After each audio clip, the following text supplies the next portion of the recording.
What's going on, guys? Happy Trials Day. Today, I got a little haha funny video for you of what does your KD say about you. First off, I want to say if I offend you because of what your KD is at and what I say about it, I don't care. Suck it up, get better, or it's just a joke, get over it. As someone who used to suck at this game, I know what the bottom lobbies are like, and I've gotten better going Ascendant. I run into guys that are at the top of the game. In Trials Report, according to that, I'm getting the top 2% every season, so I think I have a pretty fair idea of what all these KDs mean in the grand scheme of things and how they interact with one another. So without further ado, let's go ahead and get started. First up, we have our homies that are less than a 0.5 KD, meaning they're dying twice to get maybe one kill. They're just there for the vibes. Bless their heart. This probably isn't their first game they mainly play. They probably aren't big FPS players. They probably main sports games like Madden or MLB The Show or 2K. But they're just here for the vibes. Unfortunately, the vibes are not here for them, as they are probably the people that get the most DMs from toxic players who just don't want them on their team. And to be perfectly honest, you don't really want them on your team if you can avoid it, but that's not our problem. That's a Bungie matchmaking problem. Next, we have our 0.5s to our 0.79, so not all the way to a 0.8. I feel way less sympathy for these guys, and I'll say only half of them. Half of them are just Destiny dads, so like, respect. You guys don't got a lot of time, it is what it is. The other half are just the big, this is a PvE game motherfuckers. Like those dudes, they're those people. They probably roll into Crucible rocking a GM loadout with like a scout rifle and like a pulse rifle equipped because it's stun champion. They got resist mods on. They're all out of sorts. They're just PvE guys that go into Crucible, but then they say Crucible is bad for the game, but it's because they're just bad at the game.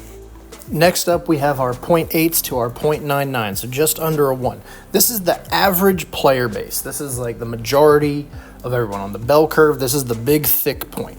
And I will say there are two types of players in this bracket. One are PvE mains, who are on the better end of the PvE mains. They end up running bad guns. They run like fun loadouts, whatever you want to call it, just like double primary, whatever. But they make up for, they're better than the last bracket because they are just smarter. They get away with bad mistakes because they have better positioning than others, but still not all the way to a 1. The second group in this bracket happens to be some of the most toxic players in the community as far as PvP goes. These are the guys that blame everyone but themselves for their KD and for the way people play. They're the ones that hop in your DMs probably the most out of anyone you'll play against, and they're just 0.9s. And it's hilarious because they duck all accountability. They'll run into a 1v3 and be like, what were you guys doing? But really, they just ran in there. You'd think they'd be better at running away and ducking bullets the way they duck the accountability of them just playing bad, but they don't, and that's why they'll never get over a 1 KD. Our next group is the 1 KD to the 1.49 KD, so not a 1.5 yet. I can't stress this enough that once you cross over the 1.0 threshold, a whole new world changes. The matchmaking changes for you. It opens up a lot of more possibilities. And the reason this happens is because once you're a 1, you're subject more to Bungie matchmaking of sometimes it'll put you as the best player in that lobby and give you just the worst players imaginable. No offense to all the people at the bottom except for the ones I said offense to earlier. Or it'll put you with good players and then you improve and get better. But you get swayed a lot when you're in this bubble of the skill bracket and when you're in this bubble of the KD. You get swayed around all the time. Also, once you cross this threshold, you begin seeing more actual PvP mains over PvE mains. The PvE mains that are up here are very good. They probably just, if they had more hours, they'd probably be better. And the PvP mains that are in this bracket, they're probably pretty good. The ones that are hard stuck here, they're dads probably. They're probably the peak dads.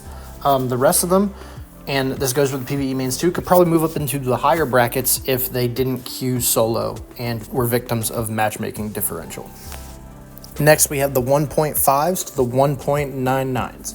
These guys here, they're cracked, not gonna lie. There's two types of players here The first type of player here is the same as the last group with the 1s, where if they played with better players and weren't solo queuing, they probably would jump up to a 2 very easily. The second type here is another toxic group of the community, where they will rush in, kill the bad player, maybe kill the next player or get them really weak, die in the worst place imaginable, and yell at you because they get all the res because they went into ape instead of just playing smart. They got the skills to isolate a bad player.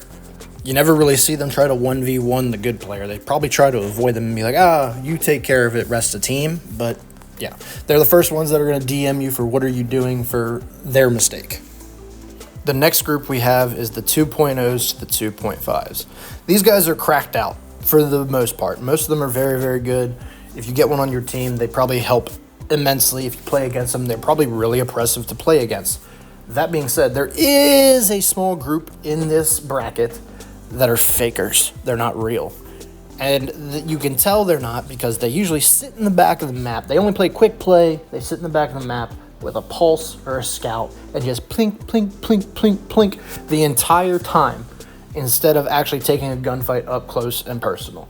So they boost their KD. They'll get like 2 sorry saps that are not paying attention or in a spawn or something, and they'll just plink away at them. They probably main momentum control with Wish Ender whenever it comes out.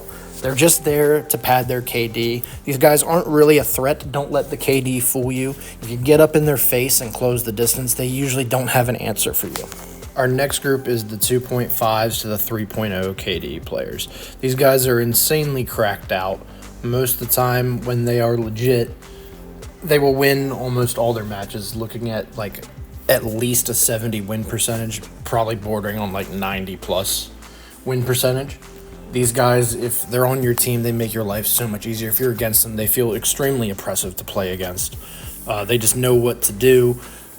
Some of them sometimes run a little pulse, but that's only because that's what meta is right now. You don't want to see them on a hand cannon or with any other gun. They're going to clap you regardless. That's just how it is. They are that good. There are people that good. Some closet cheaters tried to hide out in here where they try to just stay under the radar, but for the most part, this skill bracket, those people are very, very good. Our last group is the 3+ KD players. These guys are insanely good. First and foremost, I want to say this is where also a lot of hard cheaters lie out, where you know the type. They run around with Xenophage at round 1 of trials. They're mapping you with Wither Horde. They're using solar grenades all over the field. They're throwing the whole kitchen sink at you. The legit players that are up here, though, are absolutely insane. And most of the time, the only people they lose to are these cheaters. They have like 99% win rate. They can use any gun in the game. It doesn't matter how bad their teammates are. They're probably still going to win.